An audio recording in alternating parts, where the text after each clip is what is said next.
Hello friends, मैं Nipah Parekh हूँ और मैं हैंड एम्ब्रॉयडरी टीचर हूँ और बहुत साल से 30 इयर्स से मैं ये हैंडवर्क सिखाती हूँ। तो आज मैं आप लोगों को इंट्रोडक्शन कराती हूँ कि कौन कौन सा मटेरियल यूज़ करना चाहिए, क्या क्या चीज़ यूज़ होती है बेसिकली हैंड एम्ब्रॉयडरी में। तो आई एम शोइंग यू। तो सी, सबसे पहले जो एम्ब्रॉयडरी में यूज़ होते हैं ये है एंकर के थ्रेड्स। तो ये है एंकर के थ्रेड्स और यहाँ पर ये सबसे बेस्ट क्वालिटी के कॉटन के थ्रेड होते हैं। तो मेजॉरिटी पीपल ये यूज़ करते हैं और इसका क्वालिटी भी अच्छा रहता है, कलर भी फास्ट रहते हैं और जब आफ्टर वर्क इसका ड्यूरेबिलिटी भी बहुत अच्छा रहता है। और यहाँ पर वो ब्रांड का लोगो है और यहाँ पर ये उसका शेड नंबर है। तो ऐसे शेडेड में भी आते हैं, कलरफुल भी आते हैं। और जब आप ये यूज़ करते हो, यूज़ करने के बाद आपको उसको कहाँ पर एडजस्ट करना है, कभी मैशअप हो जाते हैं तो ऐसा बोबिन फ्लोज आता है। तो ये बोबिन फ्लोज के ऊपर आप उसको सेट कर सकते हो। तो ये बोबिन फ्लोज है, ये कार्डबोर्ड का है, इसमें प्लास्टिक का भी आता है और दूसरे वेराइटीज़ भी आते हैं। बट आई नेवर प्रीफर कि मैं प्रीफर करती हूँ कि कार्डबोर्ड वाला ही यूज़ करो, वो ज़्यादा कंफर्टेबल रहता है। बिकॉज़ यहाँ का जो खांचा है वहाँ पर थ्रेड बराबर से रुकता है, प्लास्टिक वाले और उसमें यहाँ पर रुकने का इश्यू आता है। ठीक है, तो ये एक पॉइंट है।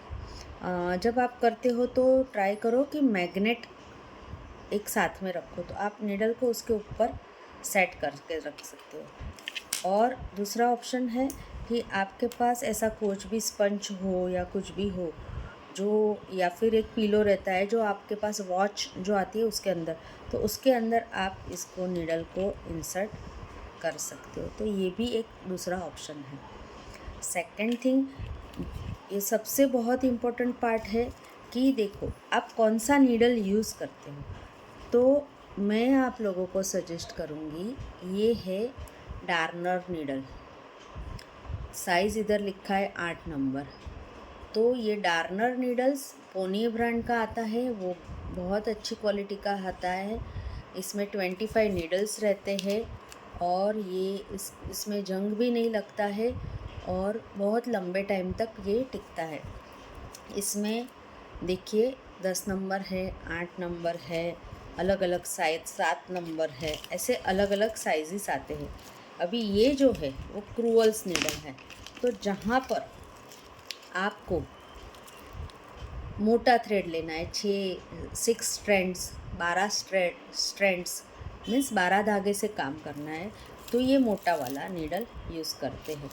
अभी ये नीडल्स ही क्यों यूज़ करते हैं? और दूसरी चीज़, नीडल्स का साइज़ कैसे पता चलेगा, तो वो बहुत इम्पोर्टेंट है। जैसे जैसे आपको नंबर बढ़ते हैं नीडल के, साइज़ 8 नंबर है, 10 नंबर है, 6 नंबर है, 7 नंबर है, अलग अलग साइज़ है। साइज़ जैसे जैसे नंबर बढ़ते हैं नीडल थिन पतली होती जा रही है। तो ये चीज़ आपको बराबर से ध्यान देनी है। 10 नंबर का नीडल होगा तो वो आपको बीड्स और पाइप्स और जरदोसी का काम करने के लिए काम लगता है। और basically standard size of the needle जो हम 6 स्ट्रैंड्स भी साथ में डाल सकते हैं, तो वो है 6 नंबर का। तो जस्ट अभी मेरे पास जो है वही मैंने शो किया है। हाँ, अभी डार्नर्स नीडल क्यों और वो कैसी होती है, तो ये है मेरा डार्नर नीडल। और यहाँ पर आप देखोगे उसका जो पॉइंट है जहाँ पर धागा डालते हैं वो पार्ट लंबा है। वो क्यों है? क्योंकि गोल होल वाला नीडल होगा तो कपड़े में से होल जल्दी करता है, धागे जल्दी नहीं जाते हैं। दूसरी चीज़, जब आप ऐसी डार्नर नीडल लॉन्ग आई वाली नीडल होगी, उसके अंदर आप जब धागा डालते हो तो आपको धागे को फ्लैट करके, ऐसे फ्लैट करके डालना है, फ्लैट। उसको ऐसा गोल घुमा के डालोगे तो ये डार्नर नीडल में ऐसे नहीं जाएगा, क्योंकि उसकी आई बड़ी है, लंबी है। तो लंबी है तो इसके लिए आपको उसको फ्लैट करके फिर इंसर्ट करना है तो वो प्रॉपरली जा सकता है। ओके, देन जो आता है, जो पेन और पेंसिल और वो सब आप यूज़ कर सकते हो। ये आता है एक फ्रिक्शन करके पेन। ये हीट इरेजेबल पेन है, पायलट का कंपनी का आता है। और भी बहुत सारे वेराइटीज़ आते हैं, लेकिन ये हीट इरेजेबल है पेन है। इससे कुछ भी मार्किंग करोगे तो वो हीट से वो निकल जाता है। और एक ऐसा आता है वाटर इरेजेबल पेन। इससे आप मार्क करोगे कोई भी कपड़े के ऊपर और फिर उसको रब आउट करना है तो आप पानी थोड़ा सा लगाओगे तो वो तुरंत ही निकल जाता है। हाँ, अभी इम्पोर्टेंट पॉइंट है कि कौन सा नीडल यूज़ करना है, सॉरी रिंग।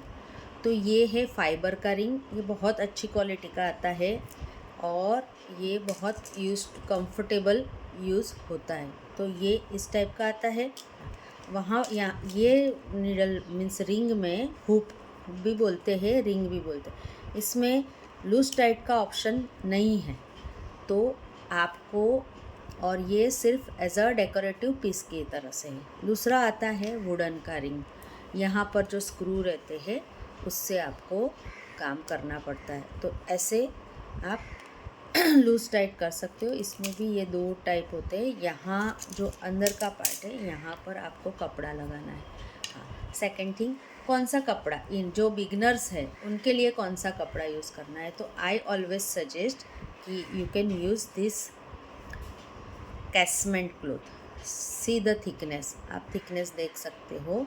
ये वेरेबल क्लोथ नहीं है, लेकिन इसके ऊपर आप काम करोगे तो बहुत सुंदर काम होता है। तो ये है कैसमेंट क्लोथ। पोपलिन क्लोथ भी आप यूज़ कर सकते हो। तो ऐसे अलग अलग, ये इस टाइप का पोपलिन क्लोथ भी आता है, तो आप इस टाइप का पोपलिन क्लोथ भी यूज़ कर सकते हो। तो ये बेसिक रिक्वायरमेंट है वो जो आपको हैंड एम्ब्रॉयडरी के लिए चाहिए। और दूसरी चीज़, कभी भी don't use big size of scissor. छोटी सीज़र लो, कटर लो, कुछ भी ले सकते हो। तो जब एम्ब्रॉयडरी करते हो छोटी साइज़ का लोगे तो आपका धागा ही कटेगा। कभी कभी बड़ी सीज़र होती है तो कप क्लोथ कट होने का चांस रहता है। So avoid that. Okay, bye friends.